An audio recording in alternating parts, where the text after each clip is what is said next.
여러분 안녕하십니까? EBS 초대석 정관용입니다. 인공지능, 로봇기술, 사물인터넷 이런 것들이 함께 어우러져서 만들어내는 4차 산업혁명의 시대에 우리는 살고 있습니다. 과연 이 4차 산업혁명 얼만큼 속도를 낼 수 있느냐, 미래 이 나라 구군이 달려있다라고 말할 수 있겠죠. 그래서 지금 대통령 직속으로 4차 산업혁명위원회가 구성이 되어 있는데요. 오늘 그 위원장을 초대했습니다. 1세대 벤처기업인이고요. 자기 스스로를 창업과 벤처로 쌓인 인생이다. 이렇게 표현하시는 분인데요. 장병규 위원장 모셨습니다. 어서 오십시오. 네, 안녕하세요. 네. 그 위원장 맡으신 게 언제였죠? 작년 9월 말이니까요. 그때 처음 발족하면서. 예. 이 위원회가 대통령 직속위원회인데 네. 어떻게 구성되어 있습니까? 민간이랑 이제 그 정부랑 이제 협업하기 위한 거니까요. 예. 그래서 민간위원 20분, 예, 그리고 정부의 이제 장관님들 포함해서 정부에서 6분 예, 와 있는, 하여튼 그렇게 이제 구성되어 있습니다. 민간위원이 훨씬 숫자가 많군요. 예, 그 영역이 상당히 넓으니까요, 사찰이가. 그래서 이제 그 영역조차도 사실은 모자랄 수 있어서. 예. 그 밑에는 또 혁신이라고 해서 그 분과마다, 혁신이마다 또 한 20분 정도 돼 있습니다. 네네. 그래서 어떻게 보면 전체로 보면은 민간 분들이 한 50에서 60분 정도 되는 곳입니다. 그럼 민간에 참여하신 분들은 뭐 학계에 계신 분들도 있겠고, 네. 실제로 산업계 계신 분도 산업에 계시고, 계신 예, 분도 뭐 계시고. 연구소 계신 분도 계시고, 연구소. 예. 그리고 정부는 그 연관된 부처의 장관이나 이런 분들이 포진을 했고. 예. 4차 산업혁명과 좀 더 이렇게 연관이 많은, 예, 뭐 중기벤처부, 과기정통부, 그리고 뭐 산업경제, 네. 예, 그리고 국토부까지 네. 좀 이렇게 4차 산업혁명과 조금 더 연관이 많은 곳들 예, 중심으로 구성되어 있습니다. 지금 방금 말씀하신 네. 뭐 중소기업 벤처, 뭐 과학기술정보통신부, 그 각 부처는 부처마다 이제 일상적으로 하는 일들이 많이 있지 않습니까? 네. 그럼 이 위원회가 일상적으로 하는 일은 어떤 겁니까? 예, 그 위원회는 원래 이제 그 설립이 됐을 때 두 가지 기본 기능이 있는데, 하나는 뭐냐면 정부 부처의 4차 산업혁명과 관련된 정책들을 심의 조정한다. 네네. 그리고 두 번째는 이제 그걸 국민에게 홍보한다. 이 두 가지가 기본 기능이고요. 예. 그런데 이제 제가 위원장을 맡고 난 다음 보니 그 두 가지로는 좀 이제 부족하다. 그래서 규제제도 혁신 해커톤이라는 걸 하나 더 하고 있고요. 그리고 또 하나는 이제 산업별로 좀 볼 필요가 있겠다. 예. 그래서 스마트 시티 특기, 헬스케어 특기 이런 정도 추가되어 있습니다. 근데 조금 아까 제가 모르는 단어 하나 쓰셨는데. 네. 규제 제도 개혁 해커톤? 예. 해커톤이 뭡니까? 해커톤 원래 이제 그건 IT 그 기업들에서 보통 많이 쓰는 것들인데요. 예. 그러니까 보통은 이제 1박 2일로 모여서 소프트웨어 엔지니어들이 좀 모여서 프로토타입을 1박 2일 동안 만들자. 보통 이제 소프트웨어 개발이나 제품 개발이 한 90% 이상, 심지어 95% 이상이 예외 처리거든요. 네. 즉 핵심적인 기본 기능을 구현하는 데는 굉장히 싼 거죠. 그러니까 핵심적인 아이디어를 1박 2일 동안 프로토타입으로 만들어 보자. 네. 이게 원래 해커톤입니다.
왜 해커톤이라고 붙였을까요?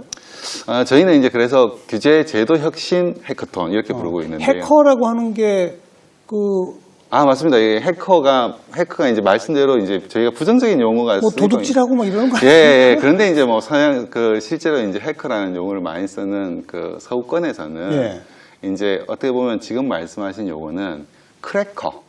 약간 이런 용어를 많이 쓰고요. 어허. 해커는 기본적으로 좀 양성이라는 의미도 있습니다. 예. 즉 기존에 어떻게 보면은 사회를 갖다 바꾸기 위한 여러 가지 시도들, 그것도 해킹이라고 표현하거든요. 아, 그래요? 예. 남의 근데- 정보 빼내는 게 아니라. 예, 그것도 뭐 해킹이라고 하는데요. 예. 그건 이제 부정적 의미에서 해킹이고, 긍정적 의미에서 이제 해킹인데.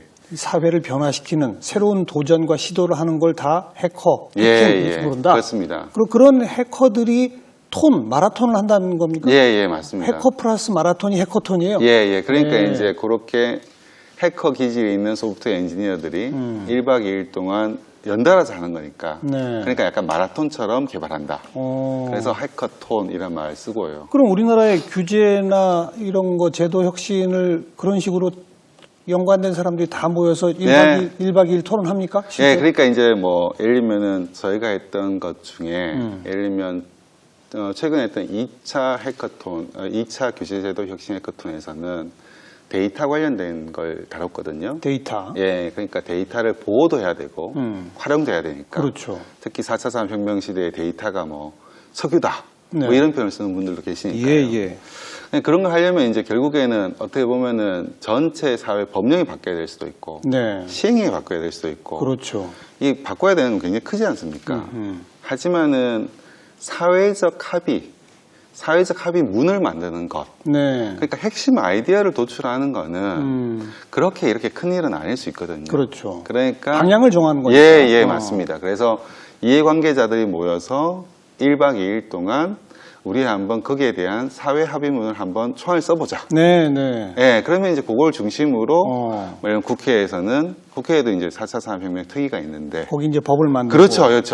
예, 그런 식으로 법을 만든 것도 있고. 정부한테는 시행령을 만들고. 맞습니다. 예, 그러면 예. 그분들이 또 사회적 합의가 있으면 그런 것들은 또 이렇게 빨리 이렇게 진행할 수 있으니까요. 네. 그런 관점에서 4차 산업혁명이라는 걸 받아들이려면 그러면은 사회적 합의라는 것이 좀 필요하고 그걸 개별 영역마다 좀 봐야 되겠다. 네. 라고 해서 이제 진행하고 있습니다. 그 사회적 합의를 그래서 다 이뤄내셨어요? 한번 해커톤 할 때마다? 근데 이제 저희가 이제 1차 해커톤 때 다뤘던 거는 위치 정보 관련된 거. 위치 정보. 예. 그리고 이제 핀테크 일부. 1차 해커톤 때 혁신 의료기기. 요 한 3가지를 다뤘는데요. 저희가 이제 보면은 위치 정보 관련된 내용을 보면 그게 만들어진 게 언제 만들어졌냐면 스마트폰이 나오기 전 시절에 만들어졌거든요. 위치 정보 보호법이라는 것 네. 자체가. 그러니까 이제 그동안 아무 이제 협의가 없었던 거죠. 그러다 보니까 위치 정보와 관련된 사업을 하는 분들이 굉장히 어떻게 보면은 이제 새로운 시도를 하기가 네, 어렵죠. 용이하지 않은. 그러니까 그걸 좀 어떻게 보면은 개인의 위치 정보는 중요한데 사물의 위치 정보까지 중요한 거냐? 뭐 이런 질문 던질 수 있지 않습니까? 네. 예, 그래 그런 것들에 대한 얘기를 했고요. 제일 큰 어떻게 보면은 소득이랄까요?를 생각해 보면 사회적 합의를 어떻게 보면 이룰 수 있다라는 것을 참여한 분들이 인정해주기 시작했다는 거. 인정해준다. 예. 가능하겠네 이렇게. 그렇죠. 예, 저희가 이제 규제제도 혁신 해커톤 할 때 가장 힘들었던 게 많은 분들이 아니 그렇게 충돌하는 이해관계자들이 모여서 협의가 되겠냐? 싸움만 하지 않겠냐. 예. 그런 얘기를 되게 많이 해줬거든요. 예. 근데 데이터와 관련된 얘기를 할 때만 하더라도 시민단체 네 곳에서 왔는데 그 네 곳이 정부를 고발한 곳이에요. 네네네. 그 흔쾌히 와주셨어요. 예. 그러면 모르는 분들이 보기에는 1박 2일 동안 모여서 싸우기만 하고 그럼 서로 다른 것만 더 확인하고 어떻게 보면은 이 더 벌어지는 거 아니냐 사이가. 근데 실제 저희가 설문조사를 해보면 해커톤과 관련된 여러 항목을 저희가 설문조사를 했는데 한 70%에서 80% 정도는 다 만족하나 동의한다. 네. 그런데 흥미롭게도 만족한다, 동의한다가 한 50에서 60% 정도 나온 항목이 있어요. 네. 그 항목이 뭐냐 하면 적절한 이해관계자가 모두 왔다고 생각한다. 즉 이건 뭐냐 하면 적절한 이해관계는 다 오면 예. 협의가 생산적이라고 다 믿어주는 거죠. 네, 네. 그래서 참여시키는 건 늘 어렵고요. 그러니까 참여가 없으면 제대로 된 합의도 안 되는 거고. 안 되는 거니까. 참여만 하면 맞습니다. 일단 가능성이 보이더라. 예. 이제 좀 그림이 그려지네요. 민간 위원들이 좀 더 다수, 정부는 거기에 꼭 필요한 부처들 참여해서 네. 지금 시대와 기술 발전에 못 미치는 법과 제도와 이런 것들이 워낙 많으니까 그런데 그 각 법과 제도에는 반드시 또 기득권들이 있고 네. 그걸로 인해서 서로 이해관계가 달아서 충돌하는 부분들이 있단 말이죠. 분명히 맞습니다. 예. 그런 걸 조정해보자. 네. 조정하는 방법으로 우리 위원장께서는 규제제도 혁신 해커톤. 다 모여가지고 예. 1박 예. 2일 동안 한번 해보자. 예. 그걸 지금 해가고 계신 거다? 네, 맞습니다. 이제 알겠습니다. 예. 근데 거기서 이제 중요한 거는, 그냥 모인다고 회의가 되는 건 아니고요. 저희가 이제 회의를 갖다 제대로 하기 위해서 사전 준비 기간. 그렇죠. 그리고 이제 그 퍼실리테이트라고 해서 전문 회의 진행자. 네네. 그리고 사회적 합의문을 쓰는 과정. 이런 것들이 좀 이제 정돈돼 있다. 그래야죠. 예, 이렇게 보시면 될 것 같습니다. 회의를 조직해야 하니까. 맞습니다. 예. 그 회의 조직 전문가들도 또 참여해서. 네. 네. 그렇습니다.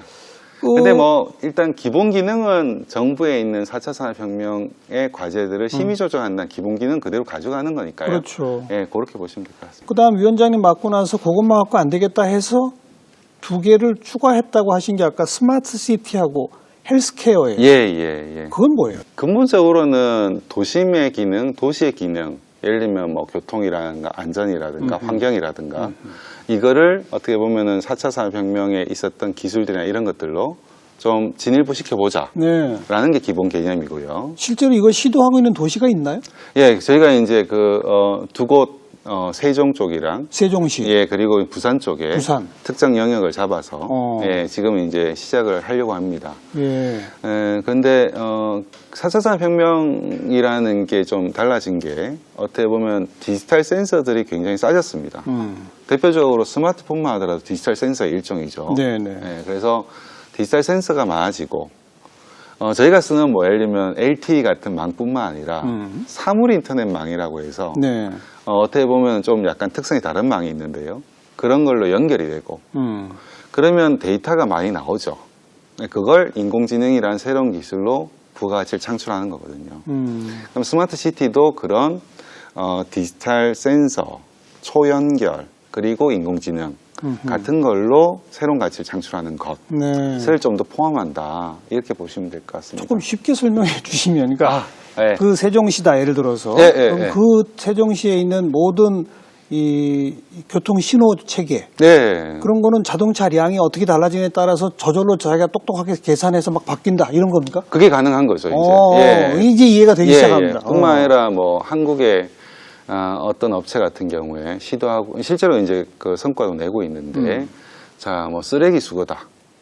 그러면 쓰레기통에 쓰레기가 얼마 있는지 알면 네. 그러면 쓰레기 수거차가 좀 덜 다녀도 되지 않습니까? 당연하죠. 예, 그리고 더 깨끗해질 수 예, 있잖아요. 예. 그런 것들이 이제 쓰레기통마다 센서를 달아가지고 그렇죠. 정보가 연결이 되고 그러면 새로운 어떤 가치가 나오니까 예. 좀 더 효율해지고 좀 더 깨끗해진다. 예. 이런 개념인 거죠. 그런 걸 실제 세종시나 부산시 일정 구역에다가 해보자. 예, 그렇습니다. 이야, 멋지겠는데요, 그런 건. 잘 되면 좋겠습니다. 헬스케어 부분은 뭡니까? 헬스케어는 이제 헬스케어 자체가 굉장히 넓습니다. 너무 넓기 때문에 그걸 다 할 수는 없고요. 한국이 잘하는 어떻게 보면 제가 이제 그 경영이라고 따지면 비대칭 전략이란 게 가능한 영역이 있느냐 이런 걸 봐야 되는데 한국은 전국민 보험이지 않습니까? 의료보험. 예, 의료보험이. 예. 그러다 보니까 전 국민의 의료와 관련된 데이터가 다 어딘가에 모이죠. 있겠죠. 다 모이죠. 예, 그러면은 이게 이제 다른 어떤 나라에도 없는 데이터거든요. 네. 그럼 누군가는 데이터가 석유라고 했듯이 한국만이 잘할 수 있는 영역이 있다는 거죠. 그렇겠네요. 예, 그러면 이제 그런 데이터를 활용해서 뭔가 이제 그 새로운 가치를 창출하는 그런 신산업 영역을 한번 키워보자. 물론 데이터 활용에는 늘 뭐가 같이 가야 되냐면 데이터 보호가 같이 가야죠. 당연하죠. 예, 그래서 그 보호와 활용은 충돌이 어느 정도 나지 않습니까? 그럼 또 이 얘기를 해야 되고, 네. 그럼 또 이제 이것도 규제제도 혁신을 거쳐서 한번 얘기를 해보자. 이런 식으로 규제제도를 갖다 푸는 영역 하나, 그리고 신산업을 키우는 거 하나. 다만 이 신산업이 한국이 경쟁력 있게 잘할 수 있는 영역이면 좋겠다. 네. 네, 이렇게 보시면 될 것 같습니다. 그냥 퍼뜩 말씀 들으면서 머릿속에 떠오르는 게, 전 국민의 의료 데이터가 있기 때문에 네. 해마다 봄철 3월달 언제쯤 4월달 언제쯤 되면 어떤 병들이 많아지고 거기에 필요한 약들의 수요가 많아지고 그거 미리미리 예측해서 그걸 또 배급하고 할 수 있는 그런 망을 다 깔아놓을 수도 있고 그렇죠. 그런 거네요. 예, 그런데 그거는 제가 보기에는 말씀하신 거에 굉장히 기초적인 아주 수준이고. 저는 뭐 생각이 기초적인 것밖에 못하죠. 예, 조금 더 들어가면 네. 인류가 이제 그 의료 기술을 발전시켜 왔지 않습니까? 그런데 DNA에 대해서 제대로 알기 시작한 게 근시일입니다. 네네. 인류 역사를 보면. 네. 그러면은 어떻게 보면 저희가 했던 굉장히 많은 의료 행위들이 개인별 맞춤이라기보다는 대략 보니까 이런 것 같다. 맞아요, 맞아요. 그러면 이게 개인별로 다르게 갈 수도 있거든요. 당연하죠. 그러면 맞춤 신약, 맞춤 진료라는 게 사실은 데이터가 있어야 예. 연구가 될 수가 있고 예. 산업화가 될 수 있거든요. 예. 그러니까 어떻게 보면은 기존에 없었던 영역들이 새로 나온다. 이렇게 보시면 될 것 같습니다. 이야, 그 스마트 시티 또 헬스케어에서의 그 데이터 활용 네. 이런 거를 4차 산업혁명위원회에서 시도하면 네. 시도가 조금이라도 결실을 보이면 거기서 파급돼서 민간 산업화할 수 있는 것들도 많아지겠네요. 예, 근데 그거는 조금 더 이렇게 설명을 드리면 현 정부 기조는 민간 주도 정부 조력입니다. 그러면 헬스케어도 저희가 정부가 한다가 아니라 민간 기업들이 할 수 있도록 틀을 닦아준다. 길을 연다. 예, 그러니까 네. 데이터라는 게 그렇지 않습니까? 민간 민간 업체가 보험 데이터를 마음대로 막 쓰면 안 되지 않습니까? 그런데 민간이 혁신을 잘할 수 있는 건 맞거든요. 그러면 민간과 이 어떤 데이터를 연결시켜 주는 것들, 네, 이건 네. 정부가 해야죠. 예. 하지만 데이터 활용해서 뭔가 맞춤 진료나 맞춤 신약한다. 이건 민간이 원래 잘하는 영역이니까. 그래서 민간 주도 정부 조력을 하기 위한 생태계 형성에 좀 더 방점이 있다. 네, 이렇게 네. 보시면 될 것 같습니다. 근데 하실만 하세요? 지금 한 6개월 지났는데. 그 정부에서 일하신 적이 한 번도 없잖아요. 예, 처음입니다. 그죠? 예. 계속 지금 뭐 스스로 창업과 벤처로 쌓인 인생 말씀하신 네. 것처럼 계속 벤처기업 이런 거 창업해서 일구고 키우고 그런 삶을 살아오셨는데 예, 지난 20년 넘게 그렇게 그죠? 살았습니다. 그렇게 예. 하시면서는 아마 정부를 향해서 정부 참 제대로 못해 비판도 많이 하셨을 것 같은데 막상 와서 해보니까 할만합니까? 그 정부와 민간의 특성이 많이 다른 것 같아요. 그러니까 정부는 좀 탑다운에 굉장히 효율적인. 네네. 예. 근데 이제 4차 산업혁명이 되든 이게 사회가 빨리 변해가고 있기 때문에 혹자는 불확실성의 시대 이런 표현을 쓰지 않습니까? 당연하죠. 그 왜냐하면 속도가 빠르니까. 네. 속도가 빠를 때는 탑다운도 있어야 되는데 바텀업도 필요하다는 거죠. 네네. 근데 정부 조직은 아무래도 바텀업에는 좀 약하더라고요. 예, 약한 것 같다. 그래서 저는 이제 스타트업이 늘 했었으니까 스타트업은 늘 새로 시작하는 거니까 당연하죠. 늘 바텀업입니다. 예, 그래서 예. 바텀업과 탑다운을 조화시키는 거. 그게 제가 하여튼 지난 한 5개월, 6개월 동안 해보고자 하는. 예, 계속 이제 시도하고 그게 좀 정부와 민간이 다르구나라고 깨닫고 있는 영역입니다. 자, 장병규 위원장 이제 개인 얘기를 좀 하고 싶은데, 장 위원장 이제 1세대 벤처기업인 네. 1990년대부터 창업을 시작하신 거잖아요. 네. 지금까지 4번 창업해서 4번 성공, 뭐 이걸로 유명하신 분이잖아요. 그죠? 네. 대부분 스타트업, 벤처 이런 건 좀 망하기가 일쑤인데, 네. 어떻게 4번 해서 4번 다 성공할 수가 있나요? 근데 뭐 개인적으로는 두 번째 했던 검색 엔진 회사를 뭐 이제 큰 회사에 매각했는데요. 그때는 제가 그 회사를 공동 창업할 때 이루고자 했던 바를 못 이뤘기 때문에 개인적 관점에서는 사실은 좀 실패라고 얘기를 할 수 있죠. 그래도 큰 회사에 돈 많이 받고 파셨으니까 성공이죠. 네, 뭐 객관적 기준으로 보면 그렇습니다. 예. 예, 예. 그러나 내가 진짜 정말 하고자 했다고까지는 못했다. 네, 그게 이제 뭐 어떻게 보면은 기업가들이 좀 가지고 있는 뭐 비전, 뭐 그런 영역은 어떻게 보면은 이루지 못했으니까요. 네. 네, 그건 뭐 개인적으로는 그래서 뭐 스스로는 뭐 실패라고 표현하는데요. 근데 뭐 객관적으로는 뭐 성공한 거라고 표현할 수 있습니다. 예. 맨 처음 창업하신 거는 대학원 재학 시절이었었나요? 예, 대학원 재학 시절, 어. 예, 이제 처음 창업 시작했습니다. 그 창업하고는 대학원 그냥 그만두셨습니까? 네, 뭐 첫 창업부터 너무 잘 돼서, 어. 예, 그래서 뭐 대학원 복귀하지 않고, 예, 계속 이제 회사 키우는 거, 예. 예, 이제 베이징했습니다. 그래서 그 회사에 계속 지금까지 계실 수도 있었을 텐데 네, 예. 그것도 이제 중간에 접으시고 중간에 제가 먼저 나왔죠. 그러니까 나오시면서 예, 그죠? 예. 그 이유는 또 뭡니까? 저는 4번 전부 다 공동 창업을 같이 했거든요. 공동 창업이라는 건 2인 이상이 같이 하는 거지 않습니까? 근데 이게 이제 성공할 때까지는 생각이 똑같을 수도 있지만 네. 성공하고 나면 각자가 믿는 어떤 가치관, 신념 어허. 이런 게 다를 수 있거든요. 예. 그러면 이걸 뭐 평생 뭐 기업하는 게 그렇죠. 답이 아닐 수 있는 거니까 어떨 때는 또 적절하게 헤어지는 것이 전체 사회 편의로 보면 옳다라고 네. 저는 생각합니다. 이과